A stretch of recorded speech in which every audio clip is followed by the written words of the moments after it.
প্রিয় দর্শক এবং শ্রোতাবিন্দু, সবাইকে আমার আন্তরিক শুভেচ্ছা। আমি ডাক্তার ধীরেন্দ্রনাথ হালদার আজকে পায়ের গোড়ালি এবং পায়ের তলায় ব্যথা নিয়ে কিছু গুরুত্বপূর্ণ কথা বলবো এবং এই পায়ের গোড়ালি এবং পায়ের তলায় আমাদের হোমিওপ্যাথিক ওষুধ কতটুকু কার্যকরী এবং নিরাপদ সেই বিষয়ে সংক্ষেপে আমি কিছু কথা আপনাদের সামনে তুলে ধরব। তো পায়ের গোড়ালি এবং পায়ের তলায় ব্যথা এটি একটি সাধারণ বিষয়, তবে পায়ের তলা এবং গোড়ালিতে ব্যথার ধরন এটা আমাদের দেখতে হবে, কারণ এই ব্যথাগুলো সাময়িকও হয়, আবার দীর্ঘস্থায়ী বা দীর্ঘমেয়াদী ব্যথা হয়, যেটা ক্রনিক পর্যায়ে গেলে দেখা দেয়। তো পায়ের গোড়ালিতে এবং তলায় ব্যথা কেন হয় এই বিষয়ে সংক্ষেপে কিছু বলার চেষ্টা করি। আসলে আমাদের পায়ের গোড়ালির ঠিক নিচ থেকে পায়ের আঙুল পর্যন্ত একটি লম্বাকৃত টিস্যু এবং পুরো টিস্যু খুব শক্ত, মজবুত এবং শক্তিশালী একটি টিস্যু এই পায়ের গোড়ালি থেকে পায়ের আঙুল পর্যন্ত বিস্তৃত। তো অনেক সময় এই টিস্যুটা টান পড়লে পায়ের তলায় প্রচুর ব্যথা হয়। যে ব্যথাগুলো রোগী বলে থাকে যে আমি ঘুম থেকে উঠে ফ্লোরে পা রাখতে পারি না, পায়ে ভর দিয়ে দাঁড়াতে পারি না, প্রচণ্ড ব্যথা। এই ব্যথার কারণ কিন্তু এই যে এই লম্বাকৃত টিস্যুটি, যেটার নাম প্লান্টার ফেসিয়া, এই টিস্যুটির নাম। আর পায়ের গোড়ালিতে অনেক সময় অতিরিক্ত ক্যালসিয়ামের জমার কারণে পায়ের গোড়ালিতে হাড়ের বৃদ্ধি ঘটে, যার কারণে গোড়ালিতে প্রচণ্ড ব্যথা করে। এই একটি সমস্যা, পায়ের গোড়ালিতে ব্যথা হয়।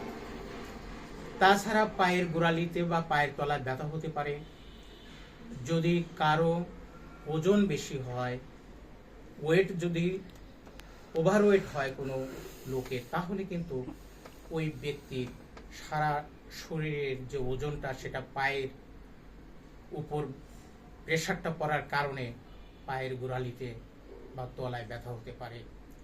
এছাড়া ব্যথা হতে পারে আঘাতজনিত কারণে পায়ের গোড়ালিতে ব্যথা হতে পারে, পায়ের তলায় ব্যথা হতে পারে।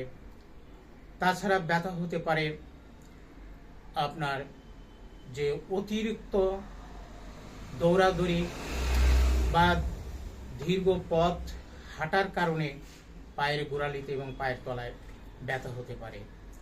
এছাড়াও ব্যথা হতে পারে যদি কোনো ব্যক্তির আর্থ্রাইটিসের সমস্যা থাকে, রিউমাটয়েড আর্থ্রাইটিস, অস্টিও আর্থ্রাইটিস।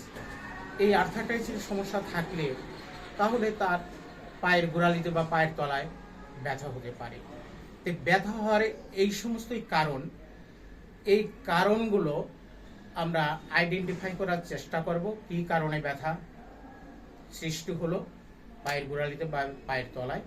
আমরা রোগীর কাছে সমস্ত কথাগুলো শুনে একটা পূর্ণাঙ্গ কেস টেকিং করে সাইন সিমটম শুনে, গোড়ালি ফুলে গেছে, লাল হয়ে গেছে, হাত দেওয়া যায় না, প্রচণ্ড ব্যথা, এবং এই গোড়ালি খোলার পিছনে কি কারণ আছে, সে কোনো আঘাত পেয়েছে কিনা, এই কথাগুলো শুনে আমরা হোমিওপ্যাথিক মেডিসিন আমরা অ্যাপ্লাই করব রোগীকে।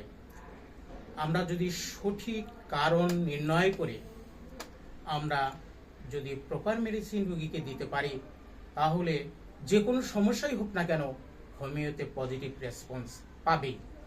এটি হোমিওপ্যাথিকের একটি গুড সুনাম আছে এবং কার্যকারিতার দিক দিয়ে এক্ষেত্রে হোমিওপ্যাথিক অগ্রগামী। তো আমাদের হোমিওপ্যাথিকে খুব ভালো ভালো মেডিসিন আছে পায়ের গোড়ালিতে এবং পায়ের তলায় ব্যথা, যেমন রাস্টক্স আছে, ব্রাইনিয়া আছে, আর্নিকা আছে, লিডাম্পাল আছে, রুটা আছে, ক্যালক্রিয়া ফ্লোর আছে অত্যন্ত ভালো মেডিসিন, যেটা হাড় বেড়ে গেলে, গোড়ালির হাড় যদি বৃদ্ধি পায়, ক্যালক্রিয়া ফ্লোরটা অবশ্যই এখানে আসবে। তবে মোট কথা আমি ওষুধের নাম বলে দিলাম, ওষুধগুলাকে খেতে হবে আপনার রোগীর সাইন সিমটমের সাথে মিলে ওষুধগুলাকে খেতে হবে। এমনি অনুমানের উপর ওষুধ খাইলে আপনার কিন্তু কাজ হবে না। তো এই বলেই আমি আমার এই পায়ের গোড়ালি এবং পায়ের তলার ব্যথার বিষয়টি নিয়ে আমার কথা শেষ করছি। যদি ভিডিওটি ভালো লাগে লাইক করবেন, শেয়ার করবেন, অন্যকে দেখার সুযোগ দিবেন। সবাই ভালো থাকেন, সুস্থ থাকেন। সবাইকে আমার আন্তরিক ধন্যবাদ।